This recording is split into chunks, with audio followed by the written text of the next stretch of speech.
পদ্মশ্রী মঞ্চে প্রসেনজিৎ চ্যাটার্জির দল যেভাবে নাট্যকলার প্রতি শ্রদ্ধা নিবেদন করল, কলকাতা ভিত্তিক কুটুরিয়ার অভিষেক রায় দ্বারা ডিজাইন করা প্রসেনজিতের ধুতি পাঞ্জাবি জুটিটি কলকাতার পুরনো থিয়েটারগুলির মহিমা থেকে অনুপ্রেরণা নিয়েছিল। Hi everyone, welcome back to my channel Anjana entertainer. বন্ধুরা, তোমাদের সকলকে আমার এই ছোট্ট ইউটিউব চ্যানেলে স্বাগত জানাই।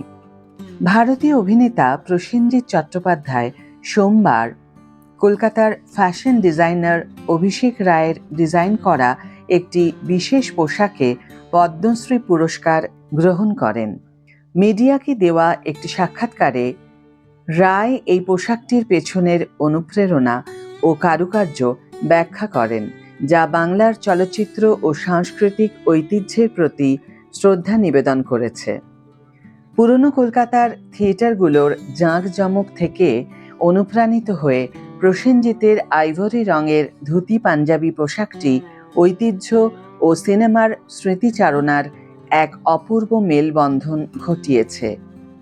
মুগা তসর সিল্কে সূক্ষ্ম অ্যান্টিক সোনালী সূচিকর্মে তৈরি এই পোশাকটির অনুপ্রেরণা এসেছে ব্যালকনির খিলান, মঞ্চের পর্দা এবং পুরনো দিনের প্রজেক্টরের বিমের স্থাপত্যিক সৌন্দর্য থেকে।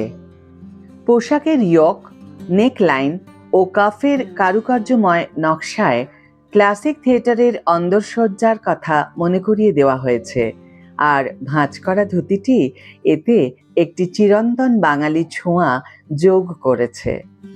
ট্যান রঙের চামড়ার জুতো পোশাকটিকে পূর্ণতা দিয়েছে, যা থিয়েটার ও অভিনয়ের চিরন্তন শিল্পকলার প্রতি শ্রদ্ধা নিবেদন করে। প্রসেনজিৎ একটি নিখুঁত বাঙালি সাজ চেয়েছিলেন, যা হবে সাদামাটা, মার্জিত এবং ঐতিহ্যমণ্ডিত, আর আমরা ঠিক সেটাই ফুটিয়ে তোলার চেষ্টা করেছি, বলেন ফ্যাশন লেবেল রয় ক্যালকাটার প্রতিষ্ঠাতা অভিষেক রায়। আমরা তার ধুতি পাঞ্জাবির সেই স্বকীয় বাঙালি শৈলীটি ধরে রাখতে চেয়েছিলাম, যার গলার চারপাশে সূক্ষ্ম হাতের কাজ করা হয়েছে। এর অনুপ্রেরণা এসেছে পুরনো থিয়েটার হলগুলো থেকে, গ্যালারি, স্তম্ভ এবং কলোসিয়াম শৈলীর বসার জায়গাগুলো থেকে। গলার নকশায় তারই প্রতিফলন দেখতে পাবেন, তিনি আরও বলেন। রায় গত মার্চে ল্যাকমে ফ্যাশন উইকে তাঁদের অভিষেকের সময় প্রসেনজিতের সঙ্গে তার আগের সহযোগিতার কথাও স্মরণ করেন। ডিজাইনার বলেন, ধুতি ডিটেইলিং করা কালো বন্ধ গলায় সে অসাধারণ লাগছিল। তার কৃতিত্বের জন্য 400টিরও বেশি চলচ্চিত্র সহ 4 দশকের বেশি সময়ব্যাপী কর্মজীবনে প্রসেনজিৎ সফলভাবে 1980-র দশকের একজন বাণিজ্যিক রোমান্টিক নায়ক হিসাবে বাংলা চলচ্চিত্রের অন্যতম প্রশংসিত অভিনয় শিল্পীতে পরিণত হয়েছেন। তার উল্লেখযোগ্য চলচ্চিত্রের মধ্যে রয়েছে অমর সঙ্গী, চোখের বালি, মনের মানুষ, দোসর, শঙ্খচিল এবং জাতিস্বর।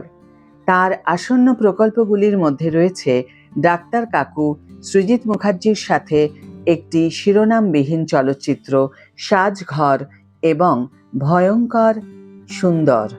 বুম্বাদার প্রতি অনেক অনেক শুভেচ্ছা ও ভালোবাসা জানিয়ে আজকের এই ভিডিও এখানে শেষ করছি।